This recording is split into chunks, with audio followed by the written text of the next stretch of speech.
you would never have those verses. God so loved the world that he sent his son. God saw what he created and it was good. This is my body, this is my blood. If we didn't have the Bible, we wouldn't know these things. God communicates who he is, who we are. Valerie. Thank you, Father. Thank you, Father. And good morning, everybody. I'm Valerie Byrnes. This is your probably guest. And I'm excited and happy to be here this morning and eager to help you to be those catechists to your children that the Lord has called you to be.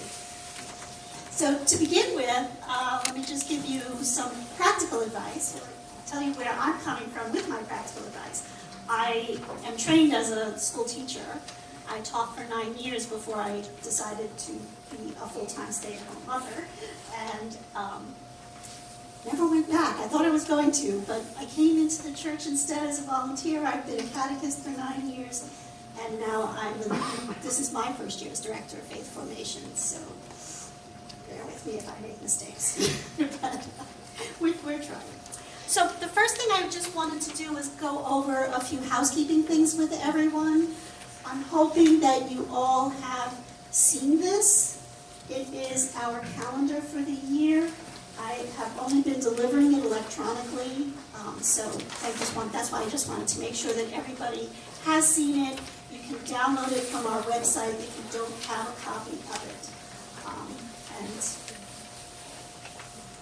our next class, the next time you will meet and that the children will meet, is in October. We do this once a month.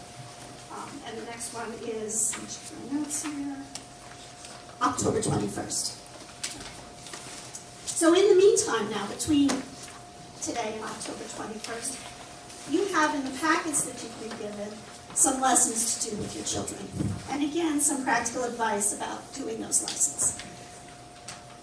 I remember one of my supervisors once said she never hires a teacher unless she thinks that person is organized. Organization is very important. And some of us are naturally organized people and some of us aren't. So for those of us who aren't, I'm going to try to encourage you to try to be a little more organized about these lessons. And what does that mean? Don't say, oh, I'm going to do this on Friday at 3 o'clock, and then open your packet on Friday at 3 o'clock. Take a quiet 5 minutes, 10 minutes, whatever. Look through it beforehand. Know what you're going to do with the kids. Know that you have the scissors, the glue, the whatever it is that the lesson tells you you're going to need. It's laid out in the lesson plans very clearly what the supplies are that you will need. That's something you see in every teacher's manual too. If you're teachers, you know supplies at the top in the front page. Because the last thing you want is to be started getting kids interested in, and then, oh wait, let me go find the scissors. That just kills the lesson. So be organized. That's my first advice to you. You know your children better than anybody. You're the expert on your family. And that's one of the really, really beautiful things about doing religious education this way, is that you get to personalize it for your child. You know where your child is mentally, spiritually. The lesson plans that you take home are suggestions. Think of them that way. They're guidance. But you can beef them up if your kid is really interested or already knows this stuff. And you can simplify it if it's way too much for you and your family. So consider these lessons as guidelines and make them your own. If you're a creative person and you want to go to town with it, go to town with it. If you're just like, I don't know what to do, and you just want to follow every letter, do that too. But just know that it's yours to play with as you think best for your children, because you know them better than anybody. Also, you don't have to finish them. I know that's going to sound awful, but just so you know, the program is a 3-year cycle. So if you have a first grader this year, when that child is in 4th grade, they will be doing the same topics. So if you feel like you're sitting down, you're doing a lesson, and kid is zoning out, they're overwhelmed, you've given them enough, it's time to stop, stop. Okay, and don't worry about that stuff you didn't get to, because they'll get to it in 4th grade. or they'll get to it, somewhere else along the line. And they're really not going to learn it if they're overwhelmed at that point anyway. So don't finish the lesson just for the sake of finishing it. Again, along those lines of personalizing it and making it what's best for your kids, read their faces. You can tell when they're zoning out. They're zoning out, stop. Maybe even instead of setting aside an hour a week, you do a half hour twice a week, because that's what works better for your family. I encourage you to do those things. Every lesson has a little section called Older Saints, and that's there to help those families that want to beef it up a little bit. The Older Saints information is always for parents, so it's good, a little extra feeding for you. But if you've got that rock star kid that's always hungry for more information, you can give the Older Saints stuff to them as well. So that's there. Okay, another piece of advice. Review what you do. Bring it up at dinner the next night. We talked about Mark the Evangelist yesterday, do you remember? What do you remember about him? If there's a book that's included, don't just read it once, reread it. If there's a game, there's some games in this month's lessons, play them the first time, put them away, and take them out 2 or 3 days later and play it again. Especially, because kids might struggle with the game the first time, but when they play it the second time, they're going to know the answers, and they're going to be excited and happy about the success. So, review. Do things over again. Find the time, it's worth it. And then sometimes there are, like in this month's packet, you'll see there's some things you have to cut and assemble and put together. They're 3-dimensional. Those are fun projects if you have kids that are crafty.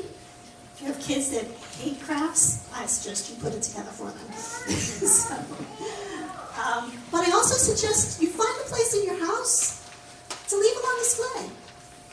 Maybe there's a little table in a playroom or a corner in their bedroom. Keep them out, because visual reminders are very powerful. And so even though you spend that 10 minutes, 15 minutes with that activity with your child, if they see those 3-dimensional things that you created sitting somewhere else in the house, every time they see them, they'll remember that lesson. And that'll reinforce it. And maybe they'll even play with them and reinforce the lesson that way too. Okay, so let's break it down and start looking at the actual. There are 4 lessons included in this month's packet, even though you only have 3 weeks. The 4th one is really just a storybook. So you can squeeze it in anywhere. You don't have to save it for week number 4 because there is no week number 4. So fit it in where you see fit.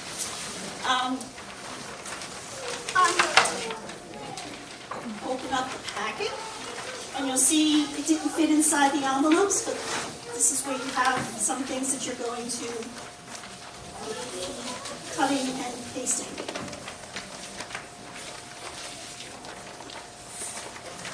The lessons are color-coded, so you'll see the first one that you start is on the top. It's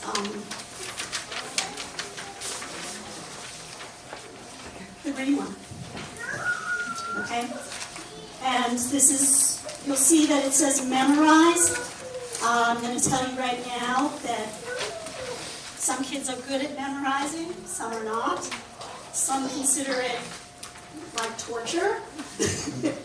We're not going to be quizzing them in the classrooms. The teachers will not be quizzing them. So whether or not your children memorize any of the things that it says to memorize, it's up to you. If you have a kid that's really good at memorizing and they feel a lot of joy and success from doing that, then by all means, give them the verses to memorize. If it's going to be pulling teeth with them, read the verses to them, but they don't have to memorize them. You'll also see there's a month outline, so you see where in the left-hand corner it says the lesson 1, 2, 3, and 4. So those are the titles of the different lessons you're going to do. And as I said before, lesson 4, a trip to the cathedral, is just a storybook. It's not actually a full lesson. And then there's some supplies that you'll need and some other ideas for you. But just so you know, first lesson is going to be about the Bible. Now where the cutting and pasting will come in is if you see there's a white sheet here with, it looks like books of the Bible.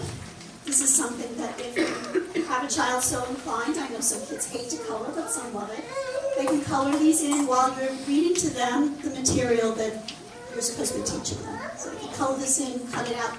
Teresa? So one other thing is in each packet, on the first page is usually a page for the parents to read. So that's like your preparation for whoever hasn't done this before. That first page is your preparation to sort of give you an idea of what the lesson will be about. Usually it's not for the little ones unless they're able to understand it. It's more for the parent to kind of see where the lesson's going to go. So when you're going to prep for the kids, just go through that page before you do your lesson. Usually the next page would be for the children. And Yes, so when I said read to the children while they're coloring and pasting, I meant this second page.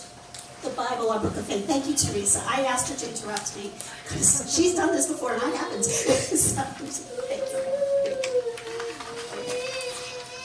So that's, and then they get cut out, and I love this. I absolutely love this. I've been teaching 6th grade, which is the Bible, for 8 years, and I wish I had seen this before. This is a bookshelf, and it shows you how the Bible is divided up into different sections. And so after they color and cut, they can paste the books onto the right bookshelf. So this is a nice activity to show the kids what books in the Bible belong where in the Bible and what type of content those books have.